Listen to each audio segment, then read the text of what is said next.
Hola a todos, ¿cómo andan? ¿Todo bien?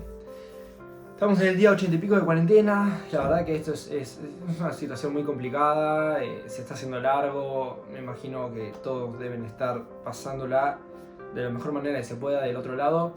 Así que yo personalmente les traigo este video para que puedan, aunque sea, comprarse algo lindo en la cuarentena. Yo generalmente vengo hablando de notebooks en mis anteriores videos. Sin embargo, algo que está pasando es que básicamente por la alta demanda que hay de notebooks, por toda esta situación de cuarentena, subieron mucho los precios también.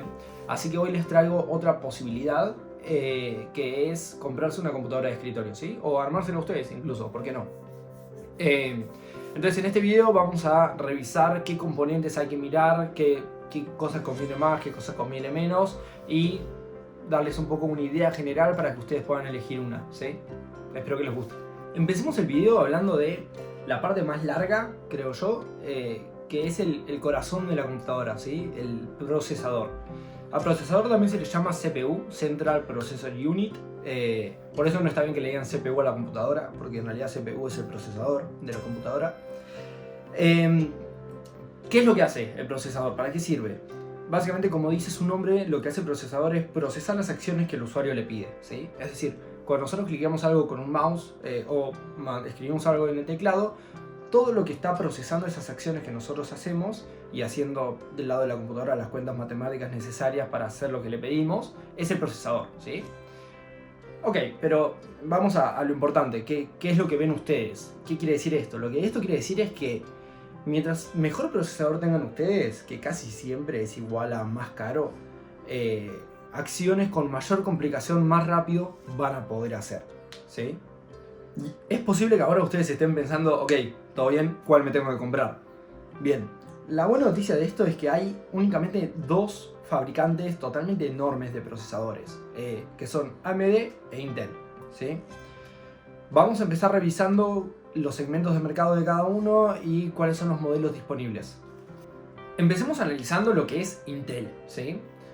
En este gráfico podemos ver cómo Intel tiene una gama de procesadores que va desde lo menos recomendable hasta lo más recomendable. En realidad no tan así, va desde lo menos potente hacia lo más potente, ¿sí?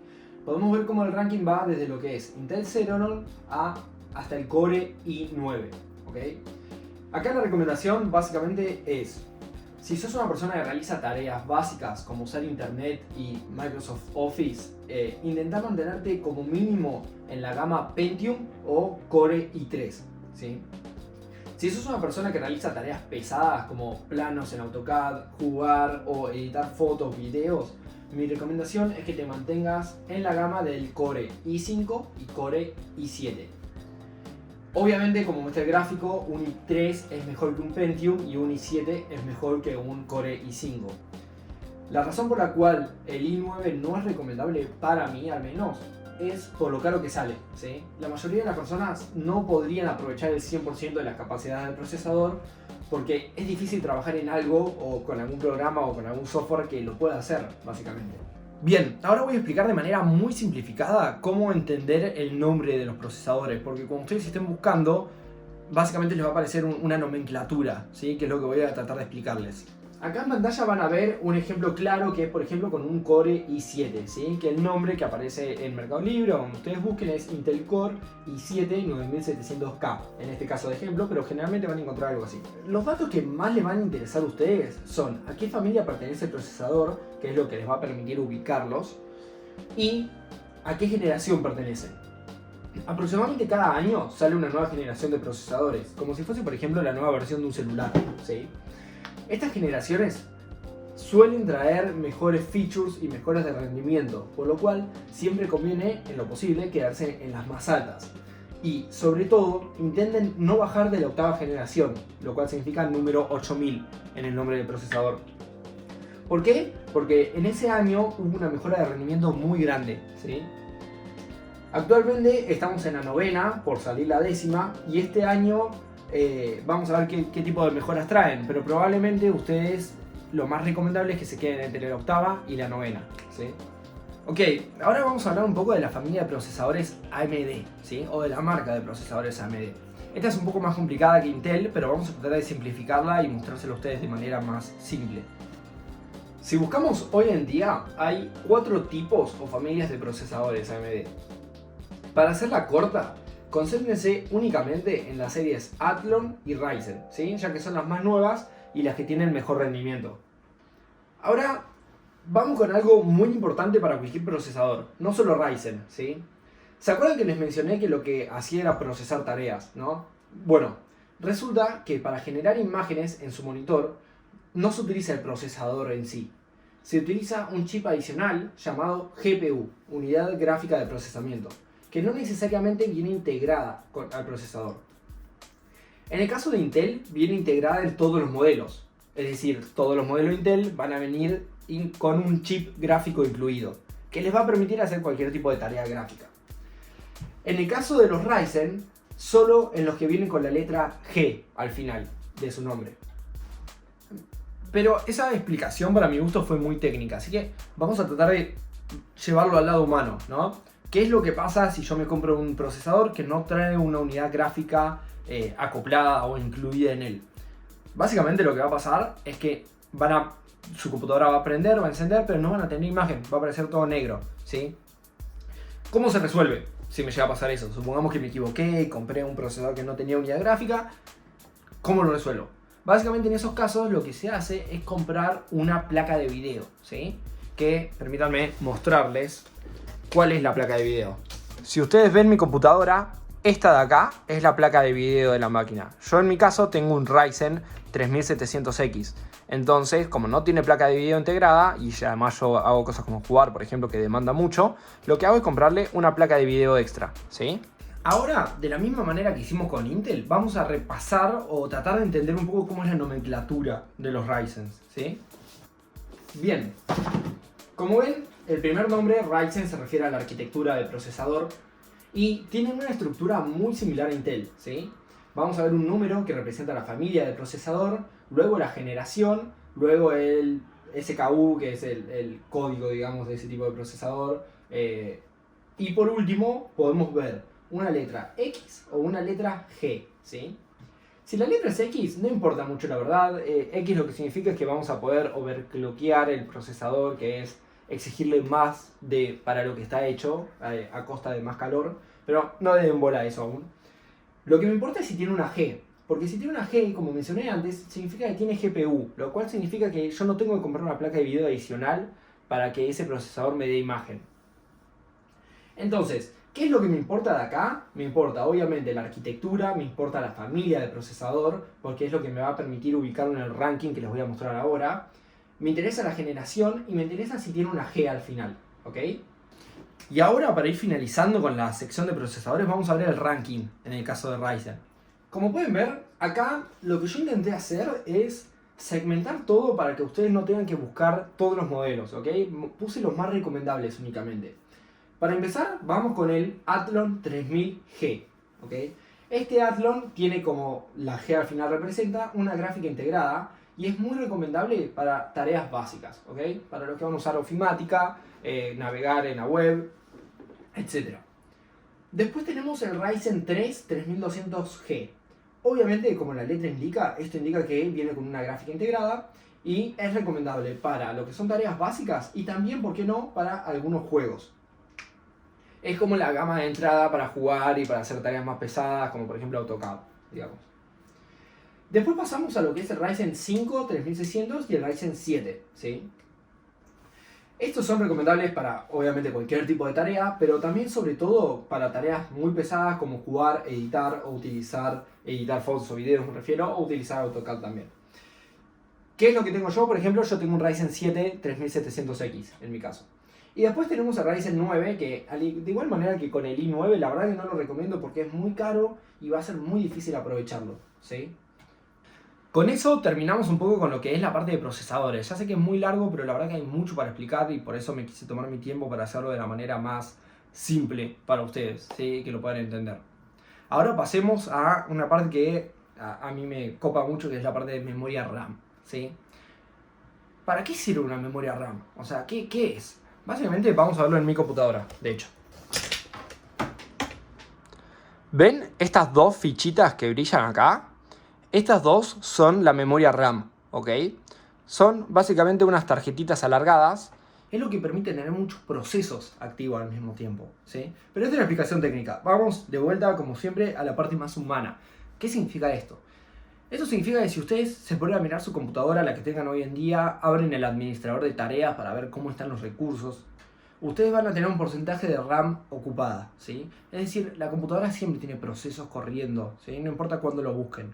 Ahora, ¿qué pasa si yo me pongo a abrir muchas ventanas de Google Chrome, por ejemplo? Básicamente lo que va a pasar es que cada vez se va a estar ocupando más memoria RAM, ¿sí? Pero de vuelta, ¿qué significa esto? Esto significa que si yo no tengo suficiente memoria RAM, lo que yo voy a empezar a ver es que anda todo trabado. ¿Por qué? Porque la computadora no puede agregar un proceso más, porque básicamente toda la memoria RAM está ocupada. Entonces tiene que esperar a que termine un proceso anterior para poder agregar uno nuevo, ¿sí? A los ojos de ustedes lo que van a ver es que la computadora se trabó. ¿Por qué? Porque no tiene suficiente memoria RAM. Y hoy en día programas como Google Chrome, por ejemplo, es famoso porque consume una cantidad enorme de memoria RAM. Dije muchas veces memoria RAM, pero bueno, quería dejarlo claro. Entonces es muy importante. ¿Qué es lo que se recomienda? Si vamos a dedicarnos a tareas básicas, como de vuelta, usar ofimática, navegar en la web, hacer cosas simples, 8 GB de RAM es suficiente y les va a andar bien, ¿sí? Ahora, si nos pasamos a lo que son las tareas más pesadas, como jugar, editar videos, usar AutoCAD, editar fotos, etc., yo personalmente recomiendo tratar de llegar a 16 GB de RAM, ¿sí? ¿Qué es lo bueno de esto? Que, por ejemplo, supongamos que ustedes se tienen que comprar la computadora, pero no tienen tanta plata ahora, lo que pueden hacer tranquilamente es empezar con 8 GB de RAM y después si lo necesitan en el futuro, cuando sí puedan pagarlo, agregan 8 GB de RAM más. Es muy fácil la instalación de más memoria RAM en las computadoras de escritorio. Simplemente la abrís, ponés la memoria y funciona. ¿Okay? ¿Qué hay que saber para elegir una memoria RAM? Lo único que hay que saber realmente es que tanto como los procesadores tenían generaciones, las memorias RAM también las tienen. Sin embargo, no es que sale una por año, es mucho más lento el progreso. Pero básicamente las generaciones se representan con las letras DDR, ¿sí? Ustedes van a ver que dice DDR1, DDR2, 3 o 4, ¿sí? Esas son las generaciones de la memoria RAM. Y lo que es muy importante es que hoy en día estamos en DDR4 y la mayoría de las placas madres tienen soporte para DDR4. ¿Qué significa eso? Que si ustedes compran una DDR3 y la tratan de meter en una placa madre que tiene soporte únicamente DDR4, físicamente son distintas las tarjetas, entonces no la van a poder meter, ¿sí? Pasando un poco a lo que es placa de video, tomé la decisión de que en este video no voy a profundizar sobre la placa de video porque es un tema muy extenso y básicamente no quiero que se alargue tanto este. Sin embargo, voy a hacer otro video en el que hable únicamente de eso. Por lo pronto, lo único que tienen que saber sobre este tema es que generalmente si la computadora es para tareas básicas, nos conviene mantenernos con un procesador que tenga una GPU, una unidad gráfica de procesamiento integrada. Ahora, si la vamos a usar para tareas pesadas, nos conviene pensar en una placa de video externa que nos dé más potencia. Vamos a hablar ahora un poco de lo que es la placa madre, ¿sí? Que era uno de los temas que más me confundía a mí cuando yo estaba empezando a aprender sobre computadoras. Es un tema que me parece muy complicado, pero vamos a tratar de hacerlo simple, ¿sí? Sepan primero que la placa madre es lo que permite que todos los componentes se conecten entre sí y funcionen, ¿ok?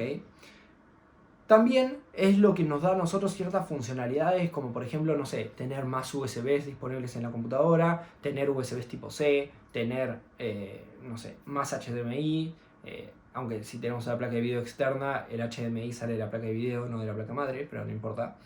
Y es lo que nos va a permitir, por ejemplo, tener Wi-Fi integrado a la placa madre.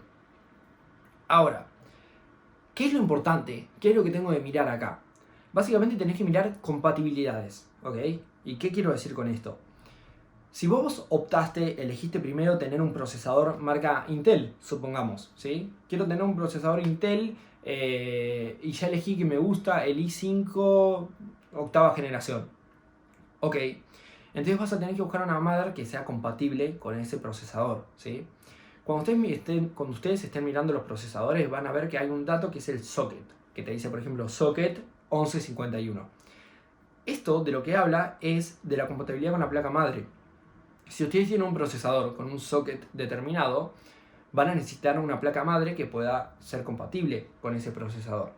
Y por ahí parece un poco complicado mientras lo digo, pero la verdad que es una boludez. Y de hecho, cuando ustedes estén comprando una computadora, siempre le pueden preguntar a que se las esté vendiendo, che, ¿esta placa madre es compatible con este procesador? Como para sacarse la duda. Pero el dato que tienen que mirar ahí es el socket. Y lo mismo, aunque esto en menor medida, con el tema de las memorias RAM, ¿sí? Es raro que hoy en día se compren una motherboard que tenga DDR3 y no tenga DDR4, pero sin embargo es algo que hay que mirar, ¿ok? Fíjense que la mother tenga compatibilidad con memorias RAM DDR4 y que las memorias RAM que compren sean DDR4. Entonces, cuando hablamos de placa madre, es siempre compatibilidades, ¿sí? Es lo único que hay que mirar. Si la placa madre es compatible con todos sus componentes, en mi opinión, y obviamente si pueden comprar algo mejor, compren algo mejor, pero si no, elijan lo más barato, ¿ok? Casi terminando con el video, vamos a hablar un poco de los gabinetes. ¿Qué es el gabinete? Es básicamente la caja en la que están todos los componentes metidos, ¿ok? No tiene nada de raro el gabinete. El gabinete es una cuestión de gustos, aunque está la peculiaridad de que hay algunos gabinetes que te vienen con una fuente integrada, ¿sí? Que ahora vamos a hablar de la fuente. Lo importante es que en principio traten de no comprar un gabinete con una fuente integrada, porque generalmente la fuente que te ponen ahí es muy chota, ¿sí? Así que traten de comprar un gabinete que les guste, que no sea muy chico ni muy grande, fíjense las medidas, que sea lo más estándar posible y van a estar bien, ¿sí? Por último, para terminar, hablemos de la fuente. Y la fuente, yo les soy sincero, si tuviese, supongamos que tengo una plata determinada y tengo que ahorrar en un componente, ahorraría en la fuente, ¿sí? Tiene sus riesgos, pero de alguna manera es en lo que más tiene sentido ahorrar, ¿sí? Siempre y cuando no se compre algo que pueda explotar y pueda dañar su computadora, que también puede pasar. ¿Qué hace la fuente? Es lo que da energía a la máquina, ¿sí? En realidad la energía viene de la pared, pero es lo que convierte esa energía que viene en los voltajes que necesita la computadora, ¿sí? ¿Qué hay que mirar acá? Lo más importante es que ustedes sepan que las fuentes y la energía en general genera calor, ¿ok? Entonces hay una certificación, es la palabra. Hay una certificación en las fuentes que se llama 80 Plus. ¿Qué es lo que significa 80 Plus? Que básicamente el 80% de la energía que tiene esa fuente no es convertida en calor, ¿ok? Perdónenme si lo explico mal, hace mucho no estoy en ese tema, pero la norma general acá es busquen una fuente que tenga certificación 80 Plus y van a estar perfectos. Por más que sea bronce, está bien, con eso van a estar bien. Y después, lo único que tienen que mirar es que las fuentes vienen con un determinado voltaje. Por ejemplo, vienen de 400 watts o de 500 watts o de 600.